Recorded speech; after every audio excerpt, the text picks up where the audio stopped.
Hey, this is America Olivo, and whenever I'm not being terrorized in the movies, such as Friday the 13th or Circle, or terrorizing others, like in Bitch Slap, I'm avoiding dirty old men like Mr. Media. And if you see him, you should too. Wow.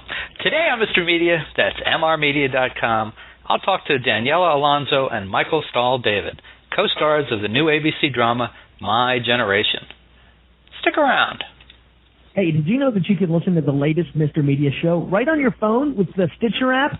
Stitcher is smart radio for your smartphone. Mr. Media is on demand and on the go with Stitcher.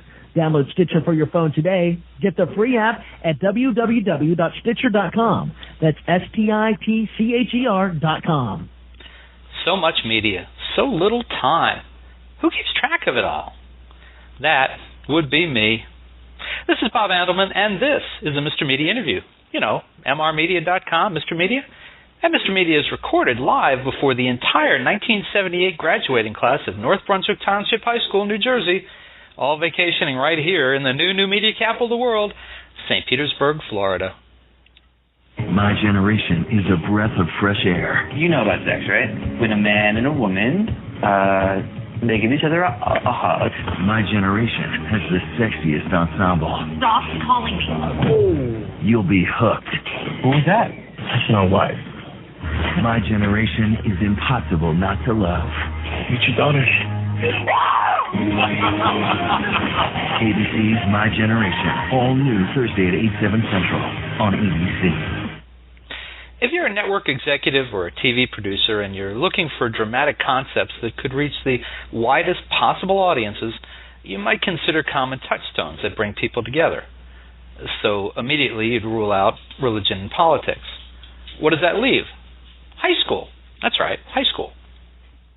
In ABC's ensemble drama, My Generation, the producers have taken the documentary format that's worked so well for sitcoms such as The Office and Modern Family and adapted it to the hour-long form.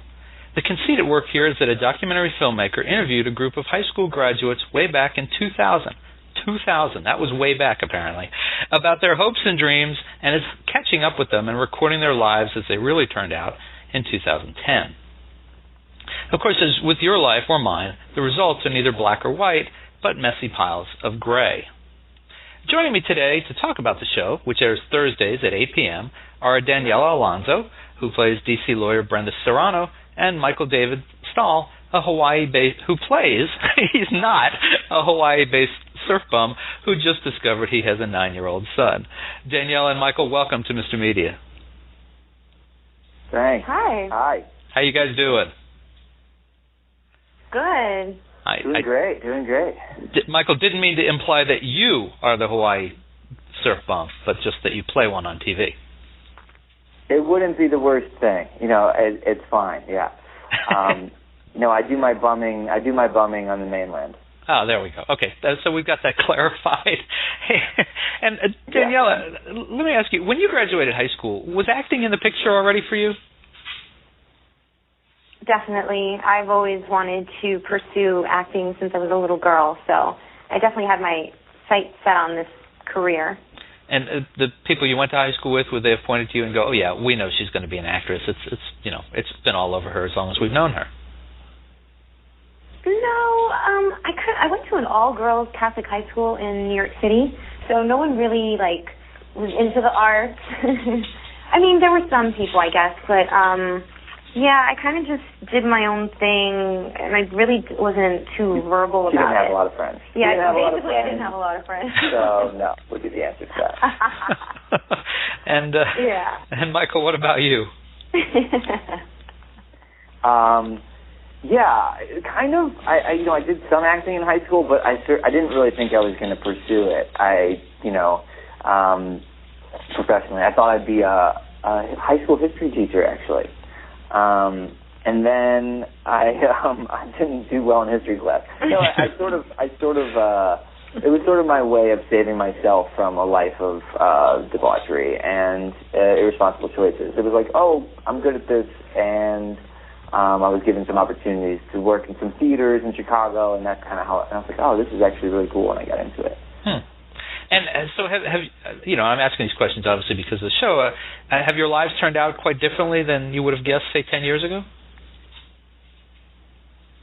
I don't think so. Not for me. I kind of had a plan, and I've just kept my eye on the ball, and that's all I've kind of worked towards. So it's starting to happen. Everything's finally starting to fall into place for me.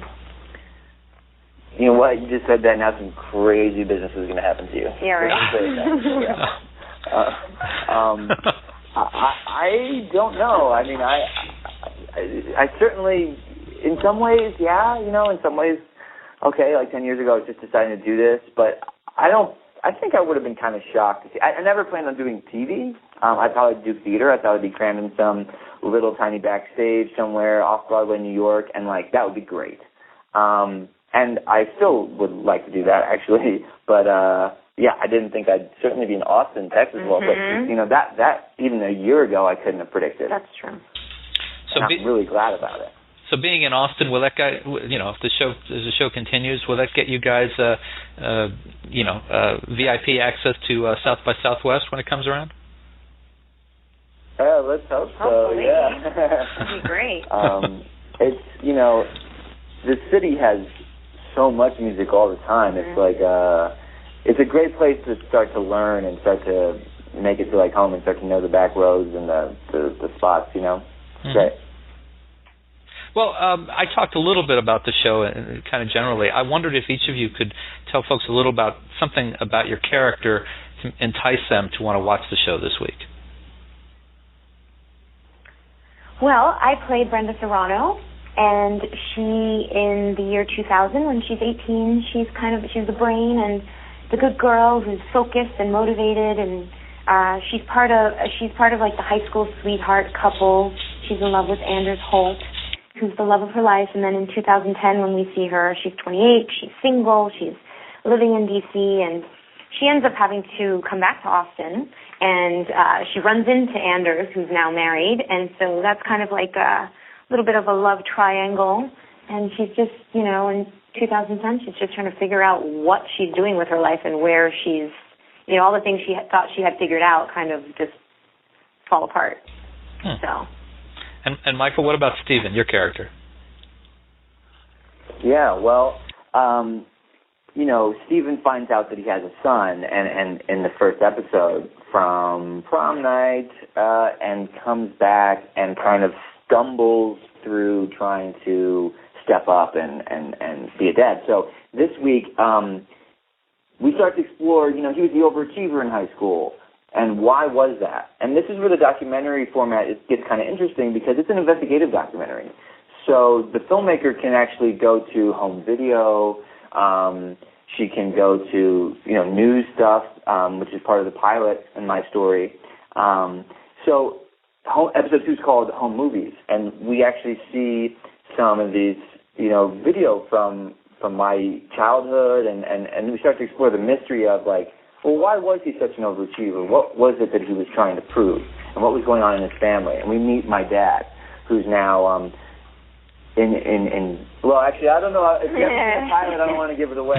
My dad is a shady character, let's just say that. And the pilot's on Hulu and, and ABC.com and stuff. But it's pretty interesting, the way that my dad actually ties into, the last 10 years of history. He was involved in the Enron crisis, or scandal, I should say.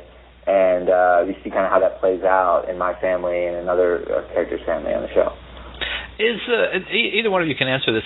You mentioned the filmmaking style, and I wondered if that documentary style, is it different in front of the camera than what you've experienced previously in film or TV, or being in front of the camera, is it just somebody's got a camera on you and it's the same, and they make it comes up differently in post?